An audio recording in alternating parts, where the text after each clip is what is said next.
Dhe goxha vështirë sepse në këtë doktor Fise dhe doktoresha Labinote kanë më të lehtë se flasin në nivel akademik, flisni me kolegë.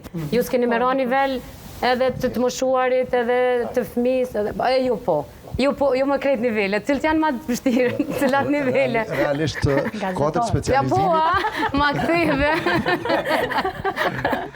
Në kuadrët specializimit 6 muaj është shëndeti mendor, mjekësi familjare, po në kuadrët të ullumtimit është edhe kumtimi lajmit të keq, ose menaxhimi pacientit vështirë. Se ku jemi edhe raste kur një pacienti viziton gjitha qendrat e mjekësisë familjare me e pa arsye që është somatike, kuptohet, po ai nuk është një herë që vjen, ai vazhdimisht ai është pacient që përcillet me vite, derisa mësojnë edhe ato infermierët në recepcion që ai pacient vjen, është white coat syndrome, i thonë sindromi i mantillit të bardhë.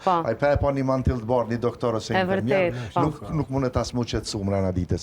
Po realisht kujdes parsor jashtëzakonisht mirë e kanë trajtum, po ky bashkëpunim multisektorial, multidisiplinar është jashtëzakonshëm që realisht po merr frymë vetëm tash pas luftës. Edhe këto janë edhe rezultatet edhe i lirisë. Kjo është ajo që